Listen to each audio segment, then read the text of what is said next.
Despite only interacting with one of several pillars of gameplay, I have high hopes that Menace could easily be my next obsession. With that being said, hey, I'm Ray and this is First Looks. Today we're looking at the demo for Menace. A little bit of background, Menace is the newest project of Overhype Studios, the developers of Battle Brothers. The game is set to release in early February of 2026. According to the official wiki put together by Hooded Horse, the publisher, Menace is a turn-based tactical RPG where players lead a strike force against an alien threat in a distant, lawless system. Set in the Wayback System, players command a mix of Marines, mercenaries, and criminals to face off against pirates, corporations, and fractured government while uncovering an emerging danger. The game features detailed strategic combat with tanks, mechs, and infantry, offering a wide range of equipment and customization options. With a focus on training troops, executing complex plans, Menace delivers a challenging and immersive tactical experience. From what I've looked into, it sounds like there will be a map that allows you to kind of navigate faction relationships as well as threats throughout the system, though that being said, the demo focused solely on operations and missions. You see, instead of every conflict being a single battle, conflicts will be handled through operations, which are a string of missions with multiple branches that allow the player to navigate how they see fit. Each mission will come with its own objectives, difficulty, and rewards that the player can get. Once you select a mission, you build your team. You're given a certain amount of loadout points, which help you build your squad, which consists of named commander units and pilots. We'll start with pilots because that's the easiest to understand. Pilots are pilots. They operate machinery. Those can include ATVs, tanks, mechs, and so on. Each of the vehicles that you pilot can also be customized with different weaponry and different loadouts, which can take up various amounts of your squad points. Then you actually have your infantry squads. These are led by named commander units. Each commander unit has a rank, and with rank can come different perks. You can also give different loadouts to your squads as you see fit. You can choose primary weapons, which are usually assault rifles, submachine guns, battle rifles, and things like that, as well as choose a secondary weapon, which can be anything from light machine guns to rocket launchers, grenade launchers, and sniper rifles. You can also choose your armor as well as infantry accessories. This can range from extra ammunition, single-use rocket launchers, grenades, scout drones, and so on.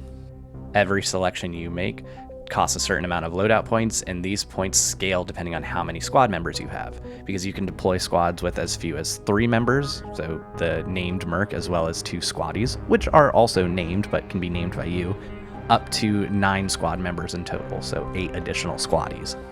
This loadout system makes me think of different tabletop war games such as Warhammer and the likes, where every squad has a certain amount of points and you have to balance how many points you can use for each mission. Beginning the mission takes you to the map, and this is where the tactical battles begin. Battles play out in faction order, starting with the player, then the enemy, then civilians. Though it's a little bit different than some games. Instead of using your entire squad, you pick one unit to use, you get 100 action points, and every action that you do, whether it be moving, aiming, settling into cover, all cost action points. Once you select that unit, you have to use all of their action points, or all that you plan to use, end their turn, and it goes to the next faction who gets to use one of their units, then to the next faction, then back to you, and you get to use one of your remaining units. Then you go through all units, so if the enemy has 10 squads but you only have 5, after the first 5 movements that you do, the enemy will get 5 movements in a row, use up all of their faction, then round 2 begins and the process repeats. In addition to your health, armor, and action points, you also have something of a morale system in this game. Every weapon, whether it's yours or an enemy's, has a certain amount of ability to cause a condition called pin down. Pin down is when your units are forced to crouch or go prone to avoid fire. This reduces their action points and movement for the following turn, which can lead to a lot of strategy both on your end as well as dealing with the pin down of your own units. Additionally, as squads take damage and have things go wrong, they can also flee from combat if their morale drops too low. Another thing that's really nice that Menace does, that not a lot of tactical games does, is every bullet counts for a bullet. If you have 8 squad members shooting 3 rounds each, then you have 24 chances to hit the enemy for whatever damage that gun does. So let's say your gun does 8 damage per shot, you have that squad of 8 doing a 3-round burst, you have potential to deal 192 damage to an enemy in that turn. Likewise, they have the same potential to hit you with that if that's what their squad is comprised of. If you have a 70% chance to hit, that doesn't mean that you have a 70% chance of doing that 192 damage and a 30% chance of doing 0. That means each individual bullet has a 70% chance of hitting. This is obviously not an unheard of thing in tactical games. A lot of them do something similar to this, but just on this scale, it felt a little bit unique and worth mentioning. Something else that I personally enjoyed a lot is that permadeath is a big part of this game. It is really easy to get your squads killed, and if your squads die, they are dead. I really like this. I saw an interview with the developers, and it sounds like they've tried to balance this where there's enough squads that, you can lose a handful here and there and still be perfectly fine to complete the game, but there is still some risk that you could kind of screw yourself over, and I personally think that's really awesome, and I wish more games would do that. There's all sorts of other little things and nuances that I could get into, but I think that those could deserve their own kind of start here video in the future when the game actually comes out, because I have a strong feeling that I will probably try to cover this one when it comes out. I have really high hopes that this will be an obsession-worthy game. The tactical combat is a lot of fun. I will admit that some of the maps, especially maps where you are tasked with eliminating a percentage of the enemy, feel a bit open and large, which can kind of make things drag on. There was a moment where I spent a couple minutes just chasing down one squad that just kept running away from me and not actually engaging with me in any way, which was kind of frustrating. But other than little things like that, which hopefully the developers will fix, this game was a ton of fun, and like I said, I just interacted with the combat side in this demo. I'm really looking forward to seeing how the kind of star map works, how the different faction relations work.